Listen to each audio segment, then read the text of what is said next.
انا نحن نحیی الموتى ونکتب ما قدموا وآثارهم وکل شیء احصیناہ فی امام مبین.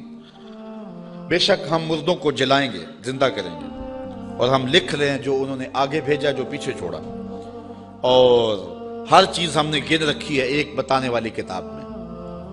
آج کوئی مانے یا نہ مانے، انکار کرے یا اقرار کرے، تردید کرے یا تائید کرے، رخ پھیر لے یا جھولی پھیلا لے، محبوب آپ پریشان نہیں ہوں گے.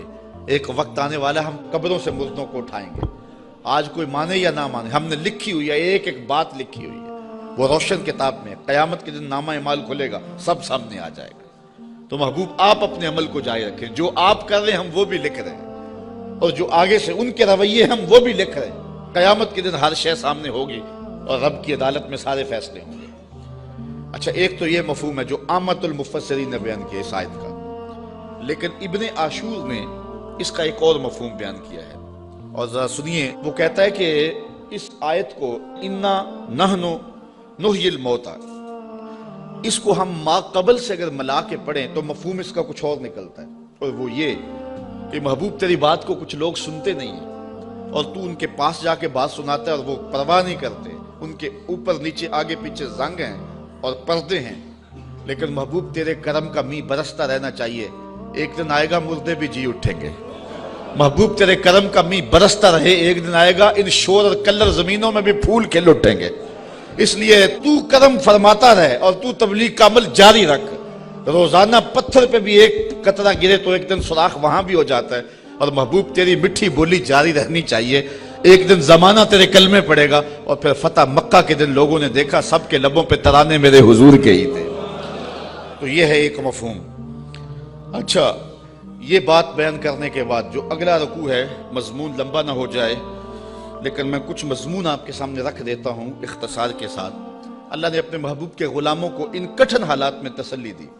وَضْرِبْ لَهُمْ مَثَلًا أَصْحَابَ الْقَرْيَةِ، محبوب انہیں اس شہر والے لوگوں کی کہانی سناؤ.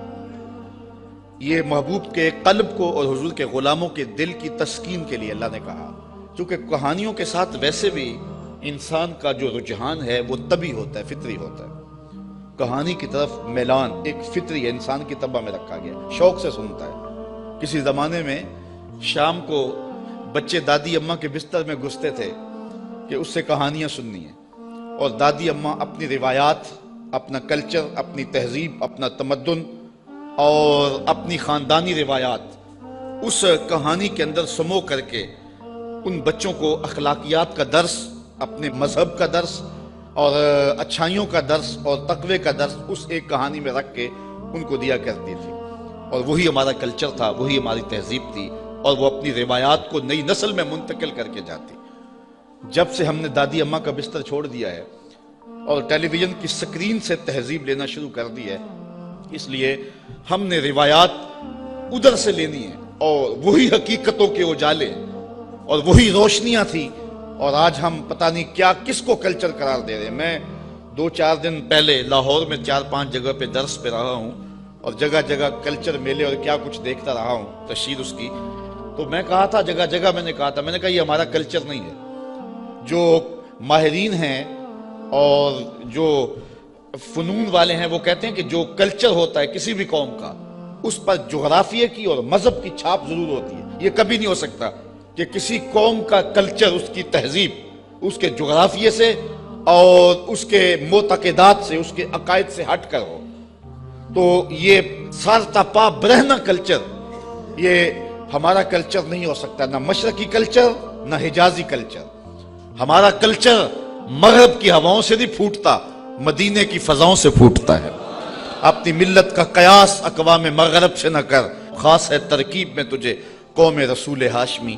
آج جو کلچر ہمیں دیا جا رہا ہے وہ قطعاً ہماری روایات نہیں ہے، ہمارا کلچر نہیں ہے، ہمارا تمدن نہیں ہے، ہماری تہذیب نہیں ہے. تو بہرحال دادی اماں سے وہ کہانیاں سننا، یہ شوق اور رجحان یہ فطری ہے.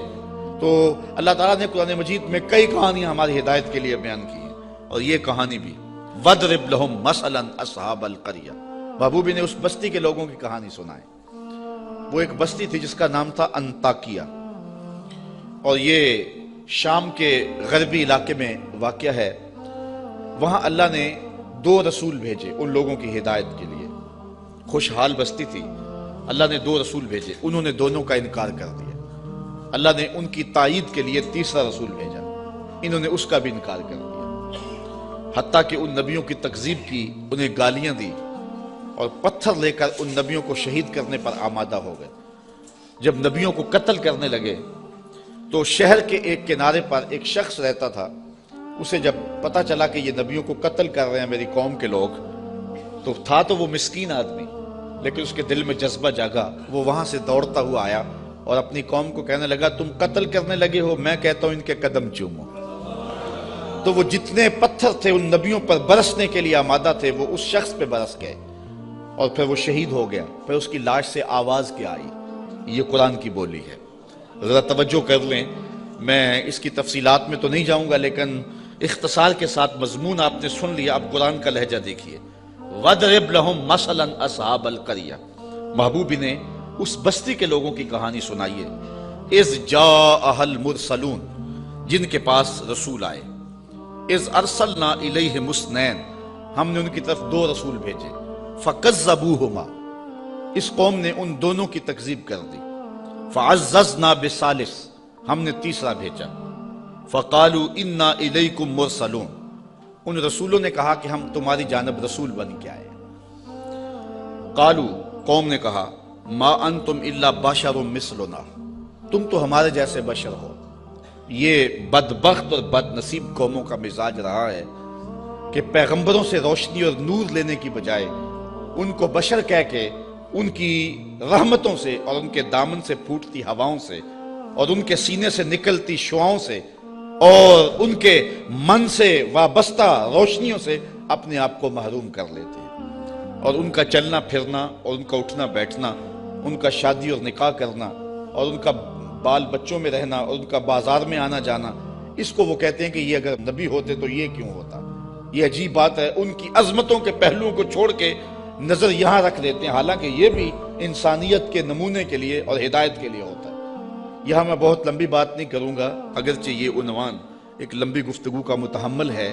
ایک بات کروں گا کہ اصل بدبختی ہے لوگوں کی، ہمارے بزرگ فرمایا کرتے تھے تم نے حلیمہ کی بکریوں کے پیچھے پیچھے دیکھا، سدرہ پر جبریل کے آگے آگے نہیں دیکھا۔ بس جو یہاں نظر جما لے تو وہ محروم ہو جاتا ہے، اور جو اس سمت کو دیکھے تو وہ روشنیاں پا جاتا ہے۔ اچھا، دوسری بات، اور اب وہ آپ کی توجہ کے لیے، کہ ایک طرف اس قوم کا رویہ یہ ہے اور کافروں کا یہ مزاج رہا ہے کہ وہ نبیوں کو بشر کہہ کے ان کو رسول ماننے سے انکار کر دیتے ہیں۔ زندہ اور جاوید انسانوں کو، متحرک اور فعال ہستیوں کو، وہ زندہ اور جاوید انسانوں کو بشر کہہ کے نبی ماننے سے، رب کا بھیجا ہوا ماننے سے، رب کا فرستادہ ماننے سے انکار کر دیتے، اور دوسری جانب صنم خانوں کے مردہ پتھروں کو خدا مان لیتے۔ ذرا ان کا تفاوت دیکھیے، نہ مانے تو زندہ اور جاوید انسانوں کو نبی بھی نہ مانے، اور ماننے پہ آ جائیں تو ہاتھوں سے تراشے ہوئے پتھر کے جو ہے وہ بت اور مٹی کے بنے ہوئے مادوؤں کو خدا بھی مان لیں۔ تو یہ کیا تفاوت ہے کہ ایک طرف یہ نبیوں کو، زندہ اور متحرک انسانوں کو نبی بھی نہ مانے، اور دوسری جانب پتھروں کو خدا بھی مان لیں۔ تو اصل یہ نفسیاتی پرابلم تھا، اور یہ قوموں میں ہر دور میں موجود رہا ہے۔ سادہ سا جواب ہے، یہ لمبی یہاں بھی بحث چاہیے، لیکن سادہ سا جواب ہے کہ صنم خانوں کے مردہ پتھروں کو ماننے میں مفادات پہ زیادہ نہیں پڑتی۔ انسان کی زندگی میں وہ مردہ پتھر اور بت دخل اندازی نہیں کرتے، انسان کی انا پر چوٹ نہیں لگاتے۔ ایک پجاری زانی ہو، شرابی ہو، ڈاکو ہو، جو مرضی کرے، کبھی پتھروں نے بول کے نہیں کہا کہ یہ کیا کر رہے ہو، ہمیں بھی پوچھتے اور یہ کیا رویے رکھے ہوئے۔ ان کی جھوٹی انا کا بت بھی پلتا رہتا اور وہ سجدے بھی کرتے۔ تو بتوں کو ماننے سے ان کو اپنی زندگی بدلنی نہیں پڑتی تھی، اپنے رویے بدلنے نہیں پڑتے تھے، اور ان کی سوچوں پر کوئی پہرا نہیں تھا، ان کے خیالوں پر کوئی قدغن نہیں تھی، طرز حیات پر کوئی دخل نہیں تھا، اس لیے بتوں کو ماننے میں کوئی پریشانی نہیں تھی۔ اور نبیوں کو ماننے کا مقصد یہ تھا کہ سر سے لے کر پاؤں تک زندگی کے ایک ایک لمحے کو معاشرت سے لے کر کے نجی زندگی سے لے کے سیاسی زندگی تک سب کچھ بدلنا پڑتا تھا، اور اپنی خواہشات کے جنازے کندھوں پہ اٹھا کے دفن کرنے کے بعد پھر نبیوں کے قدم چومنے پڑتے تھے۔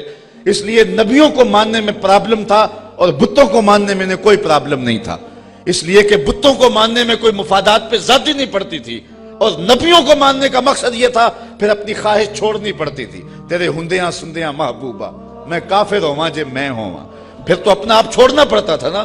اس لیے وہ انسانوں کو نبی ماننے کے لیے تیار نہیں تھے اور پتھروں کو خدا ماننے کے لیے آمادہ ہو جاتے۔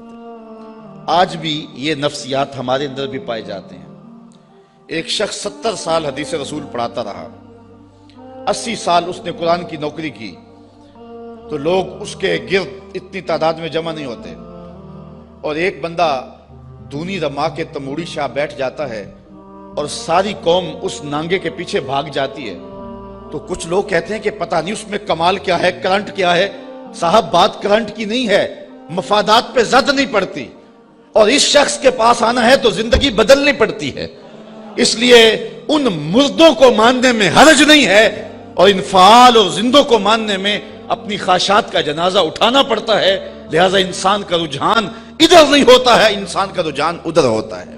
یہ ایک انسان کی فطرت ہے۔ اس بات کو سمجھانے کے لیے میں آپ کو ایک بات سناؤں گا۔ میرا ایک دوست ہے پرانا، تو بچپن میں جن سے تعلق رہا ہو تو وہ کم ہی کسی کے لیے اعتقاد کا رشتہ رکھتے ہیں، لیکن یہ اللہ کا فضل ہے کہ میرے لیے اس کے دل میں بڑی محبت، حتیٰ کہ میرے ساتھ اس کا روحانی تعلق بھی ہے۔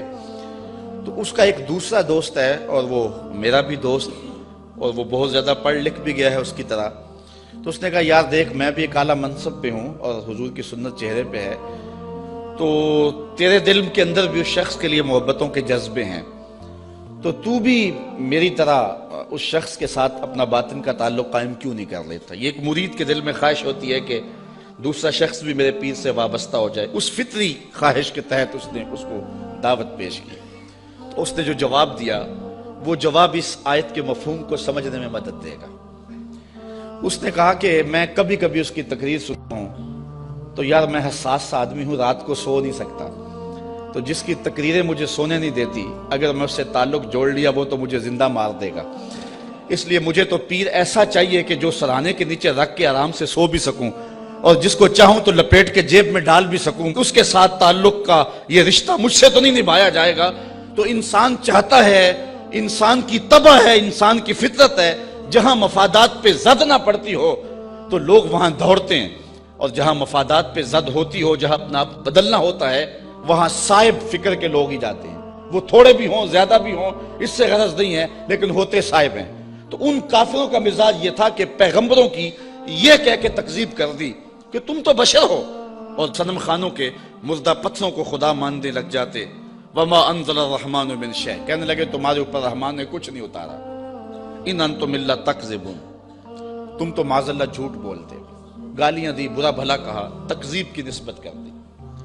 اچھا، جو شریف آدمی ہوتا ہے اس کا بھی اپنا مزاج ہوتا ہے۔ شریف آدمی سے کوئی الجھ بھی پڑے تو وہ اپنی شرافت کے دائرے سے نیچے نہیں آ سکتا۔ وہ کسی کو گالی بھی دے تو وہ بھی شائستہ انداز کے اندر اس کو سخت لفظ نہیں دیتا، چونکہ اس کی زبان متحمل نہیں ہوتی سخت لفظ کی۔ وہ شیخ سعدی نے لکھا ہے کہ ایک شخص کو کتے نے کاٹ لیا، تو وہ رات کو کرا رہا تھا، تو اس کی ایک چھوٹی سی بیٹی تھی، تو اس نے دیکھا کہ بار بار میرا باپ اٹھ کے کرا رہا ہے، تو اس نے غصے سے کہا، جب باپ چپ بھی نہیں کر رہا تھا، کرائے جا رہا تھا، کہا بابا بابا تو دندہ نہ داری، تجھے کتے نے جب کاٹا تھا تو تیرے دانت نہیں تھے؟ اس نے کہا پتر جب کتا کاٹے تو کتے کو آگے سے کاٹا نہیں جاتا۔ تو جو شریف آدمی ہوتا ہے وہ گالی کا متحمل نہیں ہوتا، اور کوئی سخت لفظ بھی کہے تو اس کو بھی تول کے بولتا ہے۔ اب ان کافروں نے تو گالیاں دی، پیغمبروں کو برا کہا، تکذیب کر دی۔ پیغمبروں نے جواب کیا دیا، ذرا سنیں اور زندگی کا حسن دیکھیں اور اچھے لوگوں کی عادات دیکھیں۔ اللہ اکبر۔ تو ان پیغمبروں نے کہا قالوا ربنا یعلم انا الیکم لمرسلون، ہمارا رب جانتا ہم رسول ہیں۔ ایک تو بات یہ، اور دوسری بات تم مانو نہ مانو تمہاری ضرورت بھی نہیں ہے، جب ہمارا رب جانتا ہے کہ ہم رسول ہیں۔ یہاں بات سمجھانے کے لیے مجھے پھر ایک مثال دینا پڑے گی۔ اوچ شریف سے بزرگ تشریف لائے راول پنڈی، تو علاقہ بھر کے جو سادات تھے وہ اپنے اپنے شجرے لے کر کے تصدیق کے لیے ان کے پاس پہنچے، چونکہ یہ جد امجد ہیں سادات کے۔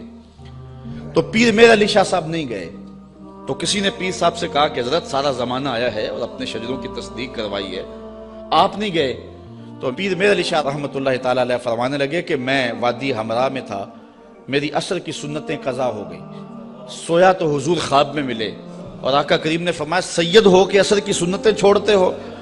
تو کہا میرے لیے یہ سند ہی کافی ہے کہ حضور نے کہہ دیا سید ہو کے عصر کی سنتیں چھوڑتے ہو، جب حضور نے سید کہہ دیا اب مجھے کسی اور کی تصدیق کی لوڑ ہی نہیں ہے۔